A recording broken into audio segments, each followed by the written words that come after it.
Okay, Mataji, please take over the call. Hari Bol. Hare Krishna. Okay, so we will start. I will start sharing in a minute. So while I do that, what are we going to do? How do we start? We start with our prayers. So let's all unmute ourselves and say the prayers together. Namah Vishnu Padaya Krishna Prasthaya Bhutale Srimate Bhakti Vedanta Swami Iti Namine Namaste Saraswate Deve Gauravani Pracharine Nirvishesha Shunyavadi Paschatya Deshatarine Jai Shri Krishna Chaitanya Prabhu Nityananda Shri Advaita Gadadhara Shri Vasadi Gaura Bhakta Vrinda Hare Krishna Krishna Krishna Hare Hare Hare Rama Rama Rama Hare Hare. Okay, so let me start sharing the screen.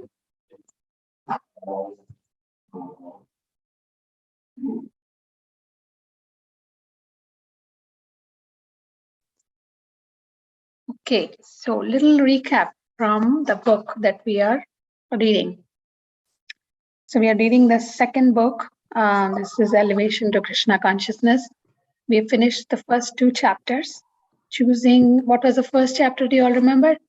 Choosing human and animal lives. And then the second chapter was hard struggle for happiness. In the first chapter, what we did we learn?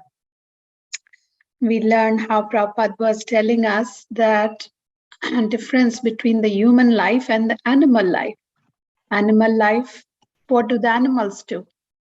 They do 4 things, right? Eating, sleeping, mating, and defending. What do human beings do? Generally, same 4 things, right? So what differentiates the human being from an animal? That is the intelligence that discriminates between the right and the wrong thing. That power of discrimination and doing and following the righteous path. There is also a shloka that was quoted, right? Dharmena Pashuvina Samana. So without the dharma, without the discrimination of doing the right thing, it is just an animal body that, we are living like an animal otherwise, even being in the human body. Then, learning this distinction, Prabhupada is also connecting that whatever endeavors we are putting is for achieving happiness, to be happy. But then what are we doing actually? Entire life we are trying to achieve something that is a temporary happiness. And it is a hard struggle that we go through. Then that was the second chapter. Unless we come to the realization that whatever we are trying to seek in this material world is temporary, even though it might give pleasure for some time, it might, we might feel satisfied or happy, but it is just matter of time that it will all be taken away. So Prabhupada is calling it as hard struggle, because it is going to be taken away, right? And then eventually Prabhupada is also talking about the eternal happiness, the permanent happiness.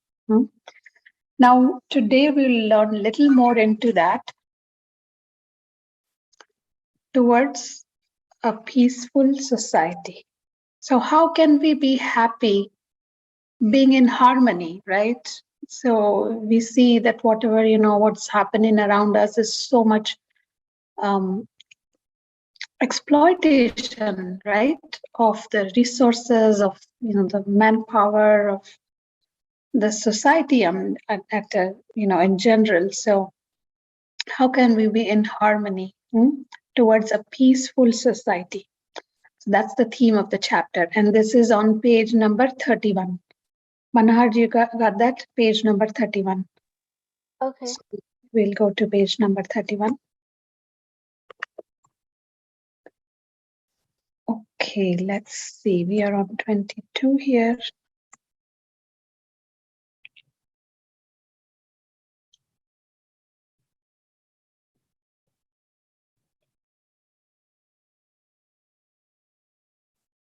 Okay, page 31, chapter 3, Towards a Peaceful Society.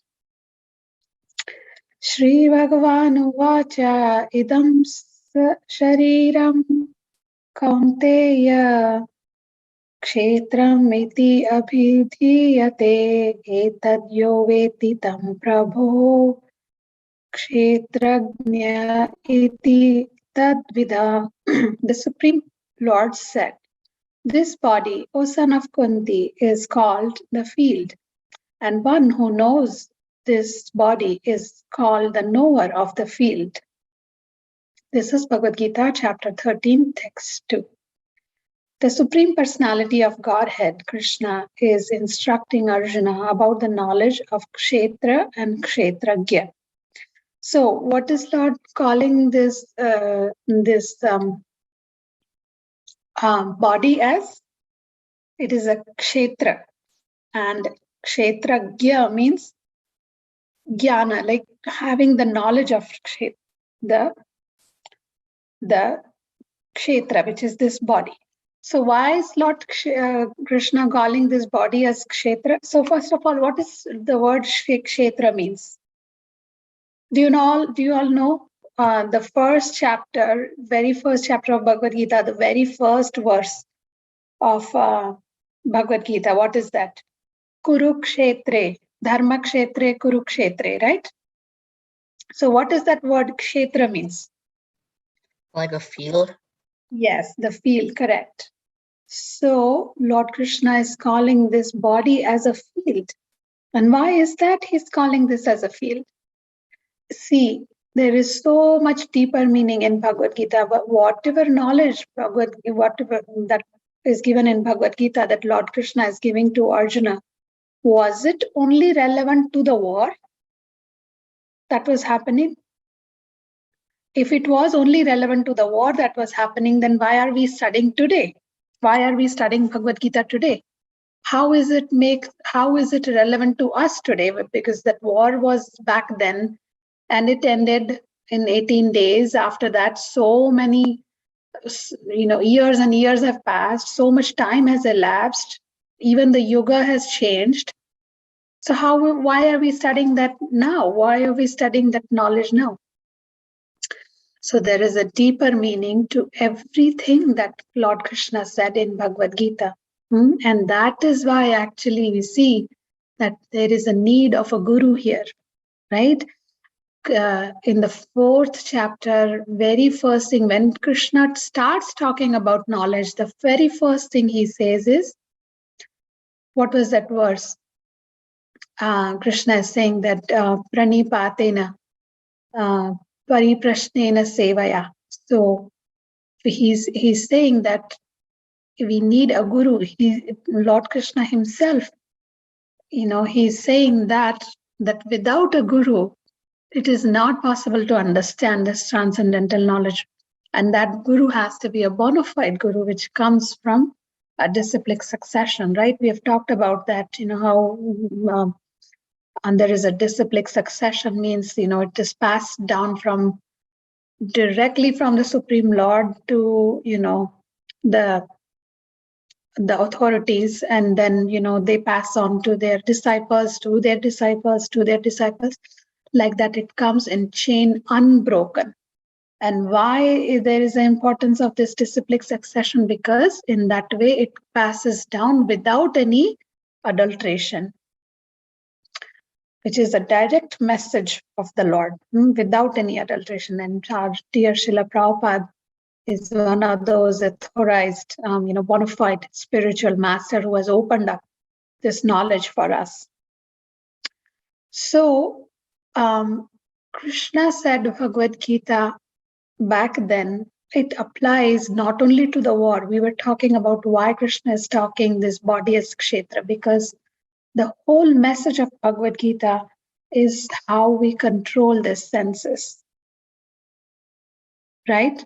And that's why the war is actually controlling our senses, not the war between the Pandavas and Kauravas. Yes, that was there. But what Krishna, the message here is, how do we, because Right when Krishna starts talking about in the second chapter that you are temporary, this body that we are in, it's a temporary and we are the permanent soul. What is the very first topic he introduces? About controlling the senses. And then that second chapter is the summary of entire Bhagavad Gita. And in that chapter, Krishna is saying how we control senses, how we control mind, what is lust. So that war is actually fighting those, or to say that, controlling those senses rather than fighting those. That's the actual war that Krishna is talking about. And who was the enemy in the same chapter, Bhagavad Gita, chapter 2, Krishna is saying, who is the enemy? Is enemy Pandava, Kauravas and Pandavas, there were like enmity? No, Arjun didn't had any enmity with them, even though Duryodhan had, but Arjun didn't have any enmity with them. So why would Krishna tell Arjun about the enemy? But what was the enemy that Krishna introduced in Bhagavad Gita? What did he say? That the enemy is the lust. So we have to conquer that lust. So that is the war that Krishna is talking about. So that's why our body is like a field. That is the inner message of Bhagavad Gita. Okay, so let's read. O son of Kunti,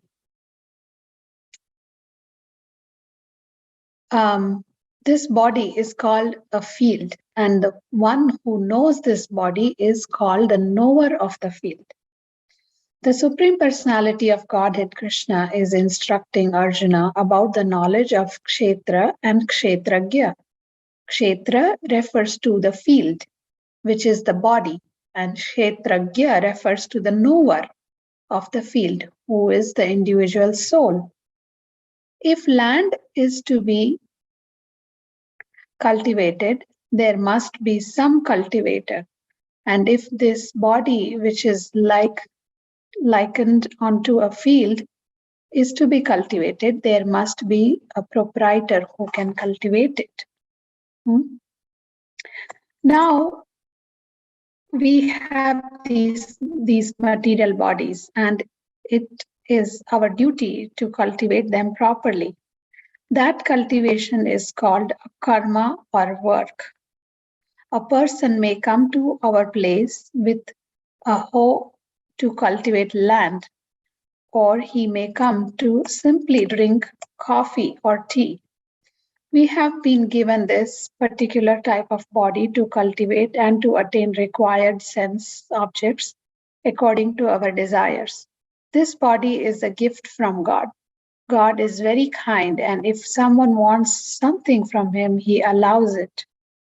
All right, he says, take this. His relationship to us is just like the relationship of a father to son. The son may insist upon getting something from the father, and the father may try to convince him that what he wants is not for his good, saying, "My dear son, don't touch this. This is not good for you." But when the boy insists upon it, the father will allow him to have it. This affectionate father gives son just what he wants. Similarly, the Supreme Father gives his son and daughters just what he wants. It is stated in Bhagavad Gita that all beings in all species of life are his children. Right? So we know that, right? Here, Lord Krishna is saying that there is even a verse, right, in Bhagavad Gita that I am the seed-giving father. Aham bija prajapita. Not only for the human beings, but for the entire living beings, entire living entities that exist. Who is the eternal father? Who is a seed-giving father of that soul which is permanent? That is Lord Krishna.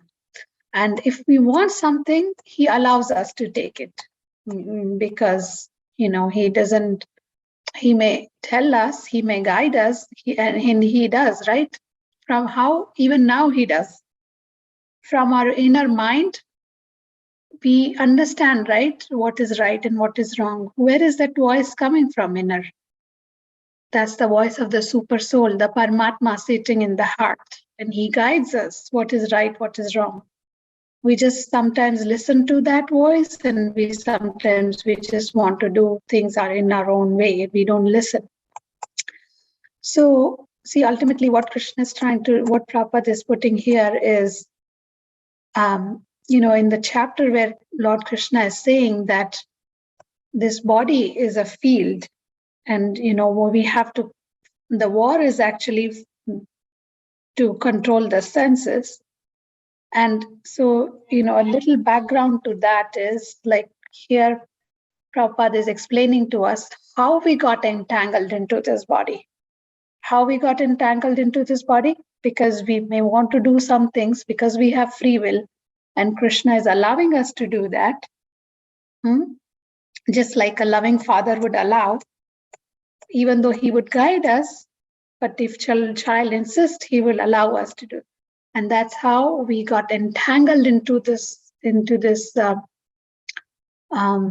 anarthas, and to enjoy, the propensity to enjoy, which is, the propensity to enjoy is a natural in the soul.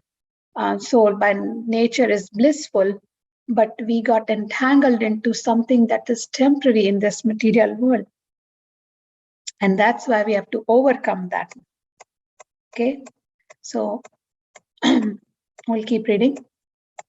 Sarvayoneshu Kaunteya Murtaya Sambhavavatiyaha Tasham Brahma Mahat Yonir Aham Bija Pradapita. It should be understood that all species of life, O son of Kunti, are made possible by the birth in the material nature, and that I am the seed-giving father. In this material world, the mother, Prakriti, which is the material nature, supplies us with the body, and the Supreme Father impregnates this matter with the living soul. There is an erroneous theory currently that only human beings have soul and that other living entities do not. But we understand from the Vedic authority that there are over 800,000 species of bodies, including plants and trees, and they all have souls. Otherwise, they would have not been able to develop and grow. In this verse, Sri Krishna claims that all living entities, regardless of forms they take in this material world, are his sons, and they are related to him as the son is related to his father. This Krishna consciousness is especially meant for understanding the position of the soul and its relationship to the God. Right? So see, here's Prabhupada catching the theme of the chapter towards the peaceful society, right? What's happening currently, in devotees, they don't, don't exploit the nature and the other living entities and, the animals, but in mass population in general world out there, do we see that or not, that so much exploitation is going on animals? Now, animals, do they have soul or no? I mean, there are theories that we hear that animals don't have soul, but is that correct? No. No, because we see, if a cow is kept near the baby cow who is, who has given birth just now, and, how mother cow protects the baby cow, right? The calf. And similarly, even a fish, right? We have seen so many clips or some of the videos that, we've seen that how fish tries to save the baby fishes, and so many other animals we have seen, right? That in in some of the documentaries and videos that how they save their children, right? They become morose and they become sad, then they fight against if somebody comes to harm their children. So where is all those emotions coming from? If there was no existence of soul, if there was no emotions, if they don't feel, if we think that they don't feel any, happiness or sadness or whatever, where are those all emotions? Why do we see, those kind of behavior in animals? They are also scared of the death when, somebody tries to come and catch them. Even like small insects, they will try to run away, right? They want to save their lives. So where is that consciousness coming from? If we say that, if we think that they don't have soul, because the consciousness, the thing that makes us conscious, that's because of the presence of the soul. Consciousness is the symptom of presence of the soul. So conclusion is that all living entities have soul. Even plants have soul. How can we say plants have soul? Have you heard about the experiments that have been made?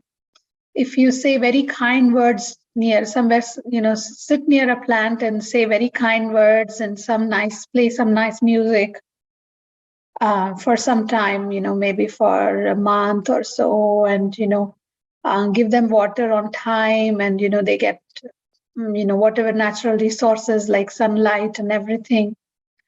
And other time,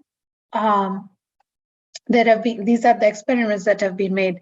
Other time, just say something very bad, just very mean things to the plant. Oh, you are like this, you're like that, you're so ugly.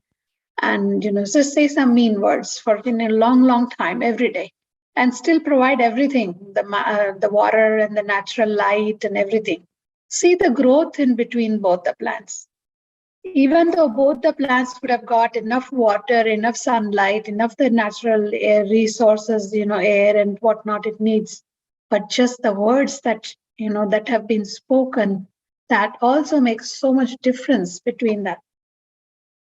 And those studies have been made not only based on the growth, they have actually studied the cells that are there in the leaves in the plant. They've seen certain patterns of the cell growing in certain way, and that determines, and genetically, even then, to that level, it makes a difference, the kind words, even to the plants. So we think that plants are not living entities. So another symptom of plants being having a life is they grow, right? Something that grows means there is presence of soul. Only the presence of soul will make it grow. Otherwise, it becomes, without the presence of soul, it becomes a dead matter. People just say plants don't have soul, but when you say all living entities have soul, so people think plants aren't living entities, even though they are. So all living entities have souls, so plants are living entities, so they have souls. Yeah, exactly. Plants are living entities too, because another sign of having a life is the growth. If there is no presence of the soul in the body, does the body grow? But the plants grow, they grow fruits, they grow, big. So even the plants have soul. Just the fact that presence of soul makes it, grow and nourish and provide us fruits. So the living entities includes everything: the plants, the insects, the animals, birds, aquatics, all of these have souls. And how would Lord Krishna feel if one soul is troubling the other soul? How would our parents feel if the two siblings fight? They won't let them to fight. They feel very upset. Yeah, they feel very upset. They feel very sad, right? My own children, they're fighting amongst each other. They're supposed to love each other. They're supposed to be there for each other, right? So if we human beings, we think that, we may come to these conclusions that animals don't have soul, plants don't have soul, you can exploit them as however you want. That's not the right thing, because, it is very clear when Lord Krishna is talking about, I am the seed-giving father for all living entities. He is also specifically mentioning that living entities that can move, the living entities that cannot move. Chara, achara. Chara means something that can move, and achara means something that cannot move. So Krishna is a seed-giving father. He's a he's our eternal father and a super soul seated in everybody's heart, along with, giving that life, giving that, soul. He also accompanies every living entity. So when we are hurting other living entities, plants or animals, we are actually, Krishna is being witness of all that. How would he feel when all that is happening? Okay. This Krishna consciousness is especially meant for understanding the position of the soul and its relationship with God.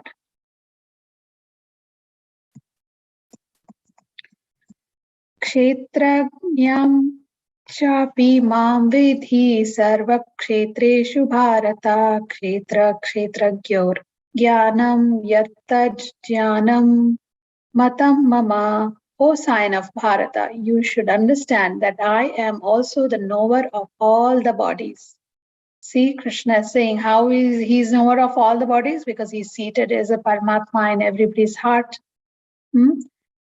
I am also the knower of all bodies, and to understand this body, its own owner is called knowledge. This is my opinion.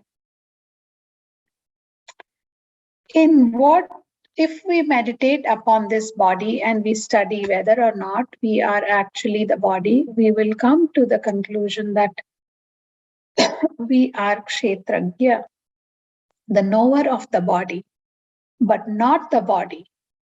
If we study our fingers and consider whether or not we are fingers, we will come to the conclusion that we are not the fingers or any part of the body, but that finger and arms or legs or head, etc., are our fingers, arms, legs, etc. Right? We are not the body, that means this hand, legs. It's very clear, right? Are these hands? Can we say I'm the hand, I'm the leg? No. These are my hands. When we say my hand, means who is that my? Who is that I in that? That's the soul. In this way, we can come to the conclusion that we are not this body, but bodies belong to us. Therefore, we say, this is my body. Unfortunately, people in this modern civilization never stop to inquire what they are or who they are or what they are. They are simply laboring hard, working hard all day in office and factory under the impression that I am this body. And if we ask people who they are, they simply reply that I am a Hindu, I am a Muslim, I am a Swedish, I am an American, I am a Christian, etc. These are various identifications and designations of the body. But the fact that we are not these bodies, the body is simply the field of our activities. We are no more the body than the cultivator of the field is the field. There are different kinds of bodies and different activities in accordance to the different types of bodies. A dog enjoys one kind of activity. A cat enjoys another kind. A human enjoys another. There are differences in the activities due to differences of the body. When we come to the platform of truth, however, and understand that we are not these bodies, then our activities change from material activities to the spiritual activities. As long as we are operating under the bodily conception of life, our activities are material. But as soon as we understand that I do not belong to the body, Aham Brahmasmi, I am the spirit soul, our activities will be in accordance to that realization that it is to say that it will cease to be motivated from the material or bodily platform. Knowledge of our proper identity as a separate from the body is the real knowledge. But this knowledge is denied as long as we cling to the body identification. Right? So because we think we are body, then there is no question of understanding that we are the soul. There is no question of understanding there is a spiritual existence which is eternal, because body is temporary. There is no understanding of there is a spiritual life, there is an eternal place, which is the spiritual means the soul has its original form, which is called Swarupa. So if it all starts from understanding that we are not the body.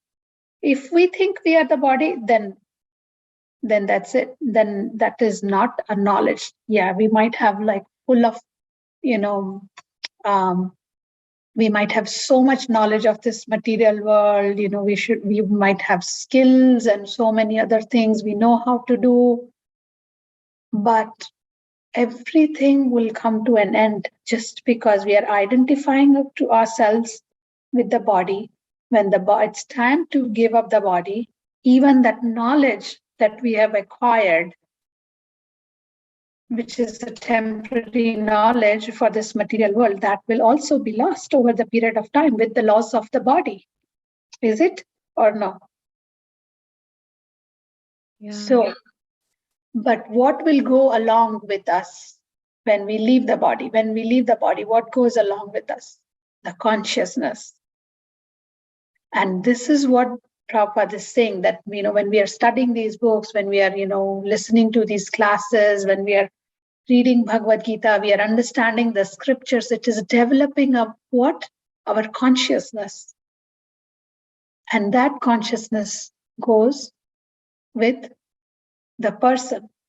That does not get destroyed. What is that shloka in Bhagavad Gita? Krishna says that I carry what you have and I preserve what you lack. I preserve what you have and I carry what you lack. So that's why we see in the material world, and in this world, what we see is there are people of all different faiths, right? Somebody who would be such an atheist, you just tell them anything, they will not listen. Why is that so?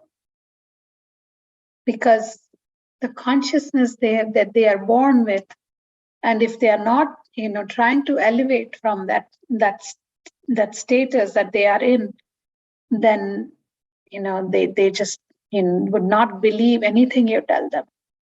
But very naturally, otherwise, other times you'll find people, they have so much faith in morality, in righteousness, in God. And so how do we see that difference right around us, right?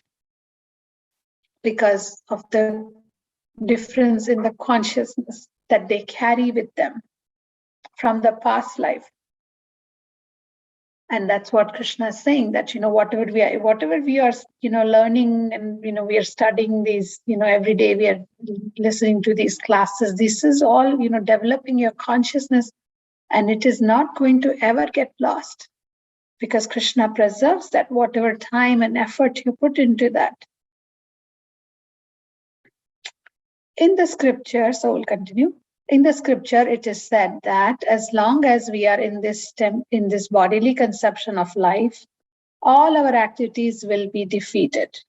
A child is born in ignorance, and as if he grows older, he remains under the body conception of life. He lives in darkness. His position is that of a Shudra. In Vedic literature, we find that in this age, everyone is born Shudra. Therefore, everyone requires to be educated in his real identity. If, however, we remain satisfied in our birth by our father and mother, we will remain in our condition as Shudra.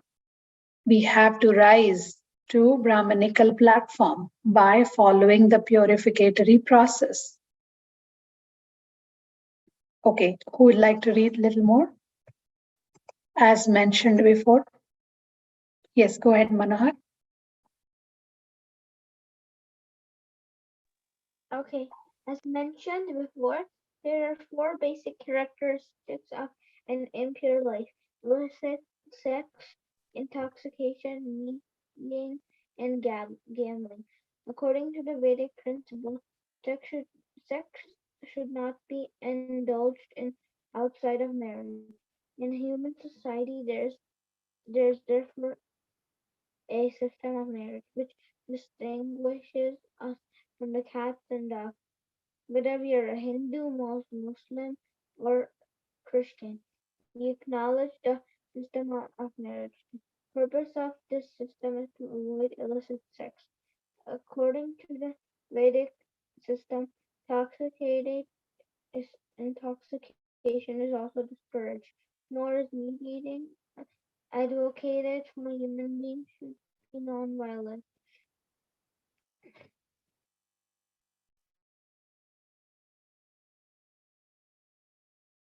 Okay, thanks, Salvi. Thank you, Manohar. We have been given sufficient grain, fruits, milk, vegetables, and there is no necessity to kill poor animals. Some of the people argue that if we do not eat meat, we will be undernourished. But we can see that the students of Krishna consciousness movements have given up meat and they are very healthy. Whereas people who are eating meat are still, despite of their meat eating, subject to many diseases and unhealthy condition. Gambling is also discouraged because it is simply agitates the mind. This then is the purificatory process. Okay, so 4 things Prabhupada said. Prabhupada is talking about 4 things. What are those 4 things? First, we have to be vegetarian. We don't have to kill animals to satisfy ourselves because Krishna has given us sufficient grains, food, milk, vegetables, so much variety, right? 4 principles. Yes, so Prabhupada is talking about 4 regulative principles here. And those 4 regulative principles forms what? The basis of dharma. So dharma means righteous, right? Righteousness, doing the right thing. That's called dharma. And what is doing the wrong thing called? What is the opposite of dharma? Adharma. So dharma has 4 legs that it stands on. That means dharma is upheld by 4 pillars. And what are those 4 pillars? Mercy,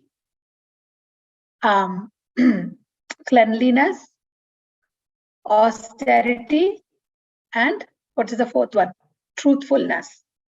So these 4 principles,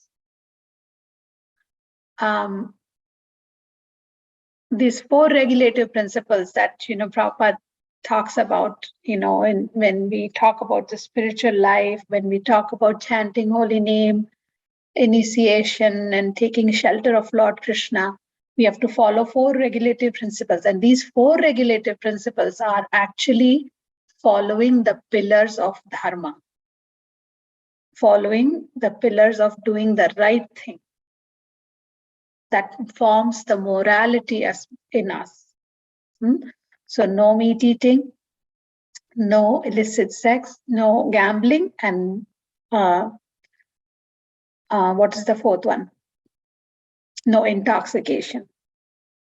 These four things actually, if person can avoid, then actually that person is living a life of the righteousness, the life of dharma. And that is what discriminates a person from being an animal.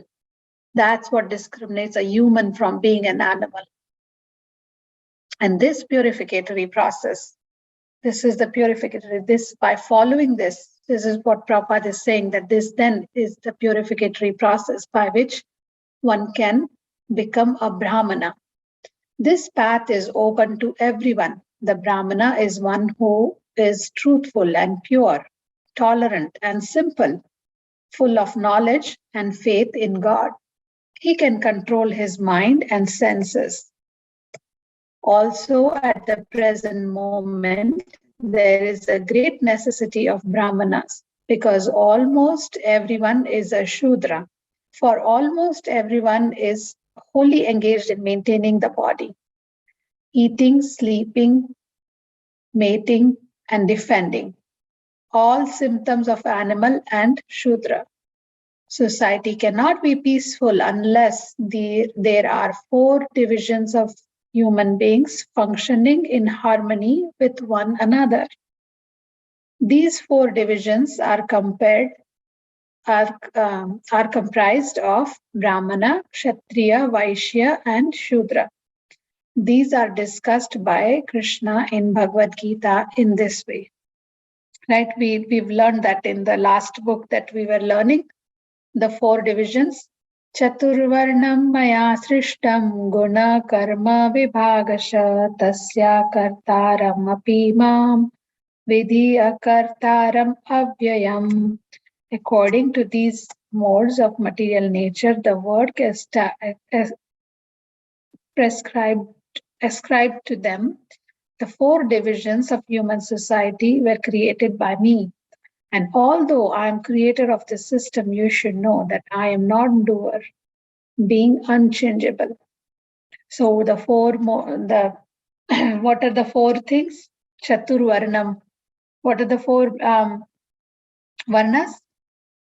Brahmana, Kshatriya, Vaishya, and Shudra. So Prabhupada is talking about when we follow these four principles, person comes to the platform of Brahmana. These four divisions of men in the society are natural, not artificial, because in the material world, everything is operating under the influence of three modes of material nature: goodness, passion, and ignorance. As long as we are in the material world, it is not possible to classify everyone in the same category because each and every person is working under the influence .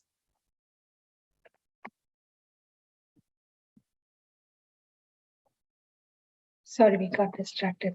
The four divisions of men in the society are natural, not artificial, because in this material world, everything is operating under the influence of three modes of material nature: goodness, passion, and ignorance. As long as we are in the material world, it is not possible to classify everything in the same category because each and every person is working under the influence of the material modes of material nature. However, when we transcend the material plane, there is oneness. At that time, the division fall apart. The question is therefore how to understand the modes of material nature and how to transcend is the very process of Krishna consciousness. As soon as one becomes situated in Krishna consciousness, we become transcendental to the modes of material nature. Okay. So the next verse is from text chapter 14, text 26. I'll just read the English. One who engages in full devotional service, who does not fall down in any circumstance at once transcends the modes of material nature and thus comes to the level of Brahmana. Okay, who would like to read a little bit? Thus, from the paragraph here, thus one who is engaged. Yes, go ahead. Thus, one who is engaged in Krishna consciousness activity is at once elevated to the transcendental position. By nature, we are not matter but Brahman, Aham Brahmasmi. The philosophy of Sankaracharya is mainly based on the principle that we should not think that we are products of this material nature. It is by some unfortunate accident that we are in contact with material nature. Actually, our nature is that of spirit, Brahman, and that nature has to be invoked. This material life is a diseased condition. When we are situated in Brahman, we are in our healthy condition. That healthy Brahman condition is immediately attained as soon as we engage ourselves 100% in Krishna consciousness. When we transcend material nature through the rendering of service unto Krishna, that what is our status? Do we become zero? Some philosophies maintain that after liberation from material life, after the nirvana of this material body, we become zero, void. That is a dangerous theory. By nature, the living entity is not attracted to zero. We may be diseased and suffering from so many elements, but if our doctor comes and says, let me finish your ailments by killing you, we will immediately say, no, better let me suffer from the disease. We do not want to be killed just to end our miseries. Thus, the theory that after material life there is void is not at all attractive, nor is it a fact. We are Satchit Ananda Vigraha, eternal, blissful, and full of knowledge, and part and parcel of the Supreme. Where are we? Mataji, where are we? Oh, and we are qualitatively one with him. Although very small, a drop of seawater is as salty as the sea, and although we are but spiritual atoms, we have the same properties as the Supreme Spirit whole. There is no question of being void, for as living entities, our spiritual properties are all there in infinite variegatedness. If, however, out of a frustration of material existence we commit suicide, we do not end our miseries. We simply create other miseries. If one attempts suicide but does not succeed or is somehow revived, he is subject to being punished under state laws. Similarly, the laws of nature treat suicides as criminal acts. We are to end this material life only after finding out the true blissful life of eternity. We should not simply be trying to end the miseries of this life simply out of frustration, but we should engage ourselves in activities that will raise us to the spiritual life. Okay. Since we have few more minutes, let's take a pause here and see if anybody wants to share anything from today's reading or questions or want to discuss anything or bring up any point that they like or they learned.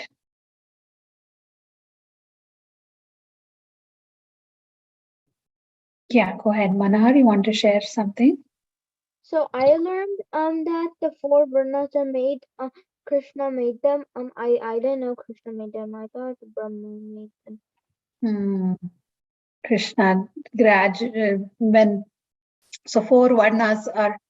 So let's see how Krishna made them. Okay. So the answer is in the verse itself. Krishna says that based on guna and karma.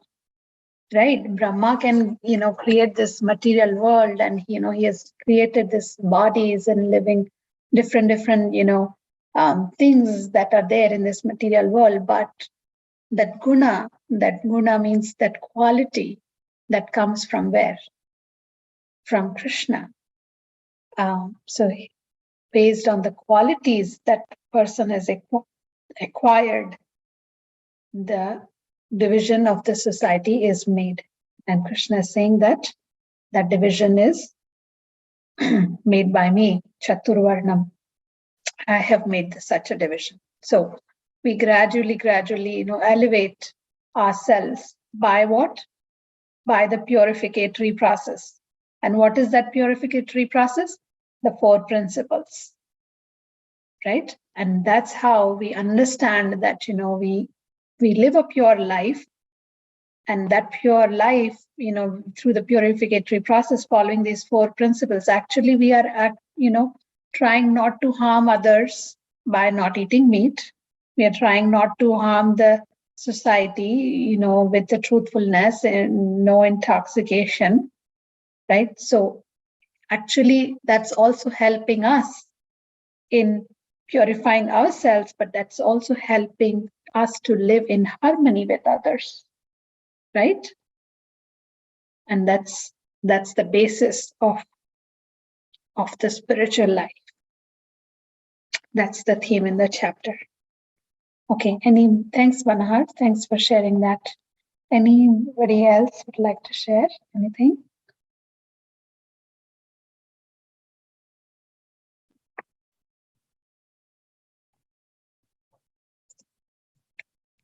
Okay. So let's see. Let's read just a little bit more, maybe just one paragraph more, and then we will end. The 4 divisions of human society were created by Sri Krishna in order to facilitate this process of elevation. Just as the student is elevated from the lower class to the postgraduate class, a division of labor, Chaturvarnam, is created to elevate us from the lowest stage of consciousness to the highest stage of consciousness, Krishna consciousness. This process of cooperation in the human body, the most important part is the head and the arm, then the arm, the belly and legs. Although the head is considered to be the most important part, there is no question of neglecting the legs at any other part. Similarly, in the division of the human society, no one division is important to the exclusion of the other.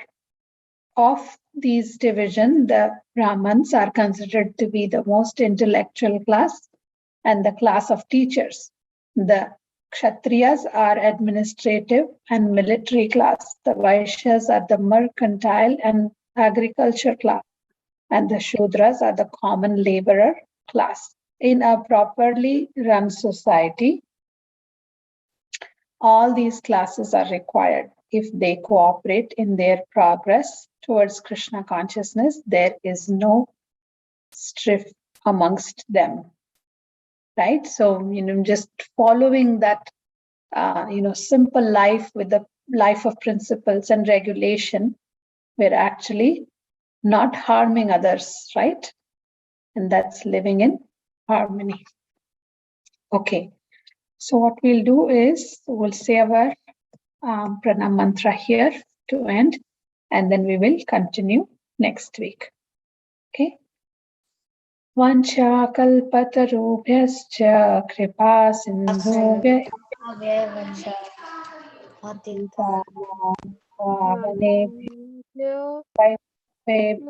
namo namo. Thank you. So we'll see you next week. I will continue the reading. Thank you. Hare Krishna. Thank you, Mataji. Hare Krishna. Hare Krishna.